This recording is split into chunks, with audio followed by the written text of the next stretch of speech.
नमस्कार दोस्तों। आज का विषय केवल एक सवाल नहीं, एक रहस्य है, एक अनुभव है, एक सच है जो हर इंसान को कभी न कभी अंदर से हिला देता है। मरने के बाद आत्मा सबसे पहले किसे खोजती है? क्या वो अपने घर वालों को ढूंढती है? क्या वो भगवान को खोजती है?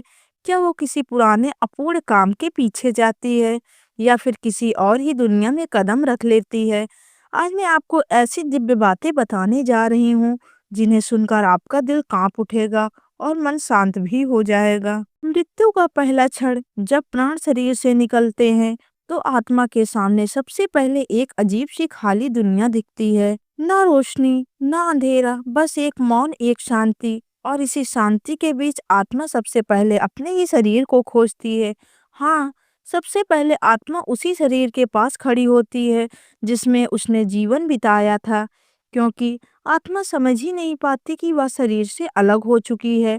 जैसे कोई नींद से जागे और कुछ क्षणों तक समझ न पाए कि वह कहाँ है, वैसे ही आत्मा कुछ समय तक अपने शरीर को समझती रहती है। जब आत्मा अपने शरीर के पास खड़ी होकर अपने प्रियजनों को देखती है, उनके रोने धोने को देखती है, तो वह सबसे पहले अपने ही परिवार को, अपनी माँ को, अपने पिता को और अपने बच्चों, अपने जीवन साथी को खोजती है, क्योंकि जीवन भर सबसे गहरा संबंध इन्हीं से जुड़ा होता है।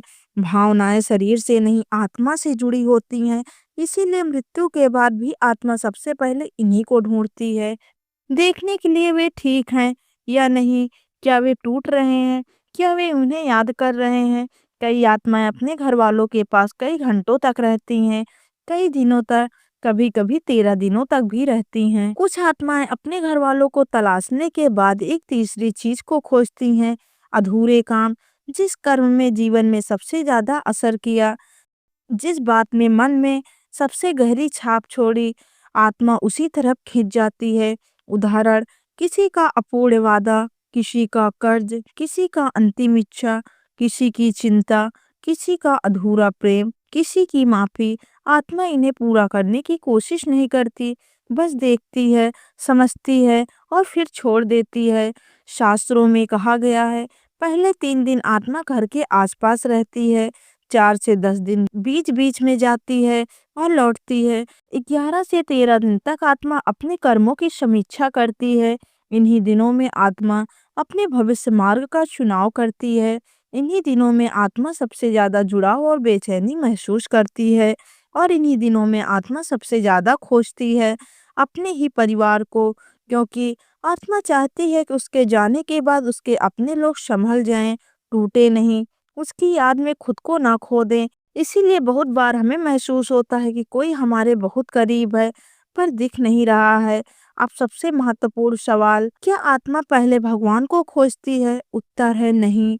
आत्मा भगवान को तब खोजती है जब उसका मन पूरी तरह शांत हो जाए, जब वो अपनी सारी अशक्तियों से मुक्त हो जाए, जब वह अपने परिवार को छोड़ने की पीड़ा से ऊपर उठ जाए। यह अवस्था बहुत कम आत्माओं को तुरंत मिलती है। कुछ आत्माएं बहुत जल्दी प्रकाश की ओर चली जाती हैं, कुछ देर तक भटकती हैं, कुछ अपने ही भावनाओं में उलझी रहती हैं। लेकिन जब आत्मा तैयार होती है, तब एक दिव्य प्रकाश उसके सामने प्रकट होता है, जिसे कई लोग परलोक का द्वार कहते हैं।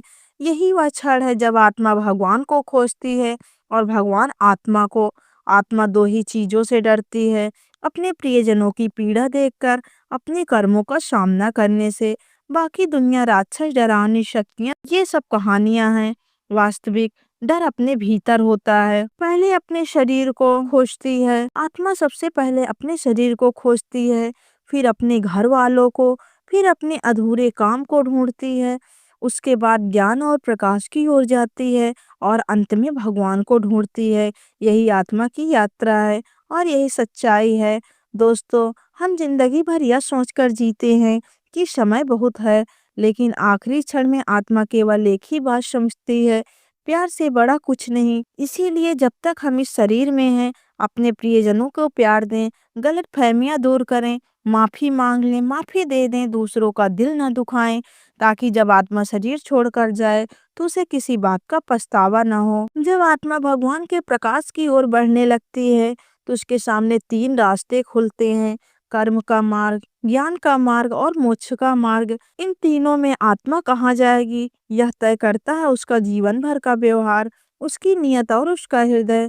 जब आत्मा प्रकाश की ओर बढ़ती है तो उसके सामने कुछ भी छिपा नहीं रहता, ना उसके अच्छे कर्म, ना उसके बुरे कर्म, ना उसके शब्द, ना उसके विचार।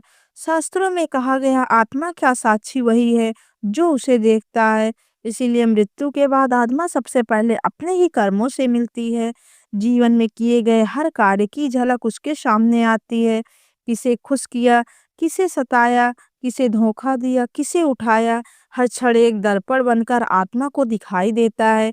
यह दंड नहीं, यह एक समझ है जो आत्मा को आगे की दिशा देती है। सबसे बड़ा दुख किसी आत्मा को तब होता है जब वह देखती है उसके जाने के बाद घर वाले टूटकर लड़ रहे हैं, दुखी हो रहे हैं और खुद को अकेला समझ रहे हैं। वह चाहकर भी उन्हें छू नहीं सकती, कुछ कर नहीं सकती, चेतावनी नहीं दे सकती, बस देख सकती है। और यही असहाय भाव आत्मा को सबसे ज्यादा पीड़ा देता है। इसीलिए कई बार हम महसूस करते हैं कोई हमें हल्के से छू कर गया, हमारे कमरे में हल्की हवा चली, बिना वजह आंखें नम हो गई। यह सब आत्मा के अंतिम स्पर्श होते हैं। जब आत्मा अपने परिवार को पीड़ा देखकर भी स्थिर रहना सीख ले, जब वह अपने अधूरे कर्मों को छोड़ दे, जब वह अपने पुराने शरीर के मोह से ऊपर उठ जाए और जब वह प्रकाश को स्वीकार कर ले, तभी आत्मा मुक्ति मार्ग में प्रवेश करती है। इस अवस्था में आत्मा हल्की हो जाती है, स्वच्छ हो जाती है और शांत हो जाती है। यही उसे समझ आता है, मैं ना शरीर हूँ, ना नाम हूँ, ना संबंध हूँ, मैं केवल प्रकाश हूँ। मृत्यु के बाद आत्मा एक आखिरी बार समझती है जिसके लिए हम पूरी जिंदगी लड़ते रहे, वही चीज मौत के बाद हमारे किसी काम की नहीं रहती। ना पैसा, ना जमीन, ना घर, ना गाड़ी, ना अहंकार। जो चीज साथ जाती है वह है कर्म, प्रेम और चरित्र। इसीलिए आत्मा हर जन्म में अंत में यही सीखती है, प्रेम करो, सत्य बोलो और सबसे साथ अच्छा करो, यही साथ जाता है। गांव के किनारे बसी एक छोटे से घर में 65 साल की सरस्वती देवी रहती थी। जीवन में बस एक ही सहारा था, उसका बेटा। पति पहले ही गुजर चुके थे और घर में बस यही दो लोग एक दूसरे की दुनिया थे। आरब अपनी माँ से बेहद प्यार करता था। हर सुबह माँ के पैर छूकर काम पर जाता और हर शाम हाथों में दवा लेकर और फल लेकर घर लौटता। माँ कहती, बेटा तू ही मेरा सब कुछ है। आरब मुस्कुराकर जवाब देता, अम्मा आप ही तो मेरी दुनिया हो। लेकिन एक दिन किस्मत ने दोनों को अलग करने की तैयारी कर ली। एक सुबह सरस्वती देवी मंदिर जाने के लिए निकली। रास्ते में उनके सीने में तेज दर्द उठा और वे वहीं गिर पड़ी। लोग दौड़े, पानी पिलाया, डॉक्टर को बुलाया, लेकिन सरस्वती देवी इस दुनिया को अलविदा कह चुकी थी। आरब को फोन गया, वह भागते हुए आया, माँ को गोद में उठाकर चिल्लाने लगा, अम्मा आप मुझे छोड़कर नहीं जा सकती। लेकिन माँ अब नहीं सुन रही थी। उसी समय कहीं ऊपर एक हल्की सी हवा हिली, एक धुंध जैसी आकृति धीरे से जमीन से ऊपर उठी और मातृ शरीर के पास खड़ी हो गई। वह सरस्वती देवी की आत्मा थी। आत्मा ने जब नीचे देखा तो अपने ही शरीर को जमीन पर पड़ा पाया। लोग रो रहे थे, हाथ पकड़कर हिला रहे थे, लेकिन शरीर शांत था। सरस्वती आत्मा को समझ नहीं आया कि वह अब शरीर से अलग हो चुकी है। उन्होंने हाथ बढ़ाकर आरब को छूना चाहा, लेकिन हाथ उसके आर पार निकल गया। वह घबरा गई, वे चिल्लाई, बेटा मैं यहाँ हूँ, मुझे देख, मुझे सुन। पर कोई नहीं सुन रहा था। उन्हें पहली बार समझ आया, मैं मर चुकी हूँ। सरस्वती देवी की आत्मा रो पड़ी। सबसे पहले उन्होंने अपने बेटे को खोजा, वही बेटा जिसे देखकर उनका जीवन चलता था। वह उसके बिल्कुल पास जाकर खड़ी हो गई, उसके सिर पर हाथ फेरा। हालांकि उसका स्पर्श उसे महसूस नहीं हुआ, पर आरब की आंखें अचानक नम हो गई, जैसे कोई अनदेखा हाथ उसे छू कर गया हो। सरस्वती आत्मा का मन भर आया, आरब बेटा मैं कहीं नहीं जा रही हूँ, मैं तेरे पास हूँ। शरीर घर लाया गया, रोने की आवाज गूंजती रही। रिश्तेदार आते रहे, जाते रहे, लेकिन आत्मा पूरे 3 दिन शरीर और घर के आसपास ही रही, क्योंकि माँ का मन कहीं और लग ही नहीं रहा था। वह बस अपने बेटे को ही ढूंढ रही थी, देख रही थी। वह खाना नहीं खा रहा था, नींद नहीं ले रहा था, उसकी आंखें सूज चुकी हैं। सरस्वती आत्मा बार बार उसके पास जाती, उसके सिर पर झुक जाती। उसे लगा काश एक बार वह कह पाती, बेटा मैं ठीक हूँ, तो खुद को मत तोड़। चौथे दिन आत्मा को एक हल्की रोशनी दिखी, जैसे कोई उसे बुला रहा हो। उन्होंने सोचा शायद भगवान का रास्ता है, लेकिन उनका मन नहीं माना। उन्हें लगा नहीं, अभी नहीं, मेरा बेटा अकेला है। आत्मा घर के कोने में घूमने लगी। उन्होंने देखा कि उसकी पसंदीदा चूड़ियां अभी भी अलमारी में रखी हैं।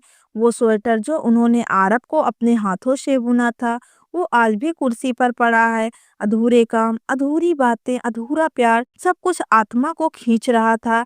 अब आत्मा के सामने एक दर्पण जैसा प्रकाश खुला, जहां उन्हें अपने पूरे जीवन का दृश्य दिखाई दिए। किसे हंसाया, किसे दुख दिया, किसे सहारा दिया। उनके अच्छे कर्म चमक रहे थे, उनकी ममता प्रकाश बन चुकी थी। तभी एक दिव्य आवाज आई, सरस्वती, अब तुम्हें चलना होगा। तेरा समय पूरा हुआ, तेरे कर्म उजले हैं, तेरी आत्मा को शांति मिलेगी। सरस्वती आत्मा बोली, मैं जाऊंगी, लेकिन एक बार अपने बेटे को देख लूं। आवाज ने कहा, जा, आज आखिरी रात है, कल तुझे आना ही होगा। उस रात आरब अपने कमरे में अकेला बैठा रो रहा था। आंसू रुक नहीं रहे थे। तभी उसे लगा कमरे में कोई है। हल्की सी हवा चली, पर खिड़की बंद थी। उस पल सरस्वती आत्मा उसके सामने खड़ी हो गई। आरब उन्हें देख नहीं सकता था, लेकिन महसूस कर सकता था। माँ ने आखिरी बार उसके सिर पर हाथ रखा। इस बार आरब का शरीर कांप उठा, जैसे उसे किसी ने सचमुच छुआ हो। आरब ने बिना जाने कहा, अम्मा, अगर आप हो तो मत जाइए। आत्मा की आंखें भर आई। उन्होंने कहा, बेटा, मैं हमेशा तेरे साथ हूँ, बस शरीर छोड़ रही हूँ, ममता नहीं। और वह धीरे धीरे प्रकाश में विलीन हो गई। मरने के बाद आत्मा का सबसे पहले किसे खोजती है? कहानी का उत्तर दे दिया। आत्मा न सबसे पहले भगवान को खोजती है, न स्वर्ग को, न नरक को। वह सबसे पहले खोजती है जिसे वह सबसे ज्यादा प्यार करती है। सरस्वती आत्मा ने भी यही किया, आखिरी सांस तक और उसके बाद भी। तो दोस्तों, अगर आज की यह वीडियो आपके दिल को छू गई हो, तो वीडियो को लाइक करें, चैनल को सब्सक्राइब करें और अपने परिवार और मित्रजनों के साथ शेयर करना न भूलें। धन्यवाद। नमस्कार मित्रों, आज हम बात करने वाले एक ऐसी आदत के बारे में जो छोटी दिखती है पर परिवार को मजबूत बनाती है। पति पत्नी का साथ में भोजन करना। आज विज्ञान भी यही कहता है, शास्त्र भी यही कहते हैं और अनुभवी लोग भी यही कहते हैं कि साथ में भोजन करना ही घर का असली सुख होता है। हमारे धर्म ग्रंथों में सहभोज का बड़ा ही पुण्य माना गया है, क्योंकि भोजन केवल शरीर के लिए नहीं, मन और रिश्तों के लिए भी होता है। शास्त्रों में कहा गया है, सहभोजनम सौभाग्यम, अर्थात साथ खाया भोजन सौभाग्य बढ़ाता है। पत्नी की थाली में पति का प्रेम और पति की थाली में पत्नी का स्नेह, यह दोनों मिलकर घर में समृद्धि और शांति लाते हैं। जब पति पत्नी साथ बैठकर खाते हैं, तो दो शरीर नहीं, दो दिल जुड़ते हैं। दिन भर की बातों को साझा करने का यह सबसे अच्छा समय होता है। एक दूसरे की थकान, भावना, दुख सुख सब बातों बातों में निकल जाते हैं। खाना खाते समय मन शांत होता है। यदि पति पत्नी साथ बैठे हो तो तनाव, गुस्सा, गलतफहमी सब धीरे धीरे पिघल जाते हैं। पति पत्नी को साथ भोजन करने से प्रेम और सम्मान अपने आप बढ़ता है। साथ खाने से आदत और आत्मीयता बढ़ती है। पति को लगता है मेरी पत्नी मेरा ख्याल रखती है, पत्नी को लगता है मेरा पति मेरे साथ है। यही भावनाएं रिश्ते की असली नींव है। कहावत है, जहाँ प्रेम से भोजन होता है, वहाँ लक्ष्मी स्वयं निवास करती हैं। साथ भोजन करने से घर में सकारात्मक ऊर्जा बढ़ती है। कृपया याद रखें, जहाँ प्रेम है वहीं समृद्धि खुद आती है। अगर माता पिता साथ बैठकर भोजन खाते हैं, तो बच्चे भी भावात्मक रूप से मजबूत बनते हैं। कम बोलने वाले बच्चे भी खुलने लगते हैं। झगड़े कम और समझदारी बढ़ती है। प्रत्येक रिश्ता बातचीत से चलता है। साथ भोजन करने से रोजाना संवाद होता है, और संवाद हो तो झगड़े पनप ही नहीं पाते। विज्ञान कहता है, साथ बैठकर खाने से दिमाग हैप्पी हार्मोन छोड़ता है, जिससे मन शांत रहता है, भोजन आसानी से पचता है और तनाव कम होता है। एक पत्नी दुखी रहती है कि पति उससे समय नहीं निकालते। एक दिन उसके पति ने कहा, सिर्फ इतना कर लीजिए कि हर रात 15 मिनट मेरे साथ भोजन कर लिया कीजिए। पति ने माना। कुछ दिनों में दोनों के बीच रिश्ता खिलने लगा, गलतफहमियां दूर और प्यार बढ़ने लगा। और एक दिन पत्नी ने कहा, साथ भोजन से हमारे रिश्ते में तो मिठास वापस ला दी जो कहीं खो गई थी। शायद हमें भी यही अपनाना चाहिए। भोजन के समय फोन नहीं चलाना चाहिए। भोजन में शिकायत न करें। एक दूसरे को पहला कॉर्न प्रेम से खिलाएं। यदि संभव हो तो कम से कम एक साथ बैठने की आदत बनाएं। भोजन को पूजा की तरह माने, सकारात्मकता बढ़ेगी। आजकल व्यस्तता बहुत है, लेकिन थाली भरने से पहले थोड़ा दिल भर लेना जरूरी है। समय नहीं है यह कारण नहीं, आदत नहीं है यह असली कारण है। भोजन भगवान का प्रसाद है और प्रसाद को साथ मिलकर ग्रहण करने से घर में ईश्वरीय कृपा बढ़ती है। धर्म कहता है सही भोजन यानी सही जीवनम, यानी कि जो साथ खाते हैं वे जीवन में ही साथ निभाते हैं। तो मित्रों, आज के एक संकल्प लें, कम से कम एक दिन में। तो मित्रों, आज से एक संकल्प लें, कम से कम दिन में एक बार पति पत्नी, माँ बाप, भाई बहन सब साथ मिलकर भोजन करें। यदि घर की असली शांति है, यही घर की असली शांति है, यही प्रेम का असली स्वाद है और यही रिश्तों की शक्ति है। अक्सर लोग कहते हैं घर में शांति नहीं रहती, मन भारी रहता है, बिना कारण लड़ाई हो जाती है या घर में किसी तरह का धन नहीं टिकता। धर्म और वास्तु दोनों कहते हैं कि जहाँ साथ भोजन होता है वहाँ नकारात्मक ऊर्जा टिक ही नहीं पाती, क्योंकि साथ भोजन करते समय दिलों की ऊर्जा आपस में मिलती है और वह सकारात्मकता पूरे घर में फैल जाती है। यही कारण है कि पुराने लोग कहते थे साथ बैठकर खाना सबसे बड़ा उपाय है। यह ऊर्जा को बदल देता है और घर को एक मंदिर जैसा शांत बनाता है।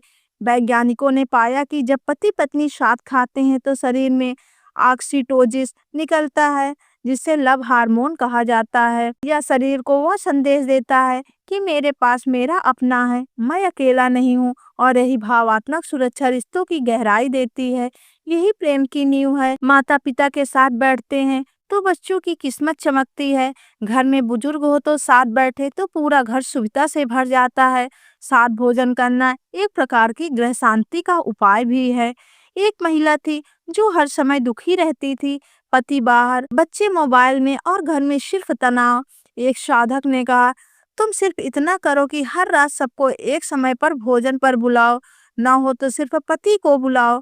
कुछ ही समय में घर में हंसी बढ़ी, पति पत्नी में प्रेम बढ़ा और बच्चों में अनुशासन। वह महिला कहती थी, घर वही है जहाँ लोग साथ बैठकर खाना खाएं, वरना तो सिर्फ बिल्डिंग ही है। भोजन को बहाने की तरह उपयोग ना करें। हर दिन 10 से 15 मिनट साथ बैठें, बाकी मत सोचिए, यही रिश्ते की रीढ़ है। भोजन के समय शिकायत बिल्कुल भी ना करें। इस समय सिर्फ सकारात्मक बातें करें। यह समय पवित्र माने। दिन भर की कहानी भोजन के समय साझा करें। पीड़ा भी, खुशी भी, सब इसी समय बातचीत करें। भोजन को प्रेम का माध्यम बनाएं। एक बार मुस्कुराकर भोजन परोस देने से रिश्तों का आधा तनाव खत्म हो जाता है। भोजन के बाद एक छोटी थाली का धन्यवाद। भोजन करने के बाद ईश्वर को धन्यवाद करें और रिश्तों की कड़वाहट पिघलती जाए। अगर पति पत्नी अलग अलग खाते हैं तो धीरे धीरे यह बातें घर में बढ़ती हैं। भावात्मक दूरी हो जाती है, मन का भारीपन हो जाता है, गलत फहमियाँ बढ़ती हैं, बच्चों में असुरक्षा हो जाती है, घर में नकारात्मकता बढ़ती है, घर में ठहराव कम होने लगता है। यानी भोजन अलग अलग हो तो जीवन में अलग अलग परेशानियां आने लगती हैं। हमारे ऋषि मुनि कहते थे भोजन के समय पति पत्नी का साथ बैठना एक तरह का गृहस्थ योग है, क्योंकि साथ भोजन करना केवल खाना नहीं, एक दूसरे को ऊर्जा देना है, प्रेम देना है, समर्पण दिखाना है। जो घर रोज सह भोजन करता है वह कलह, गुस्सा, नकारात्मकता धीरे धीरे समाप्त होने लगती है। वहाँ कलह, गुस्सा, नकारात्मकता धीरे धीरे समाप्त होने लगती है।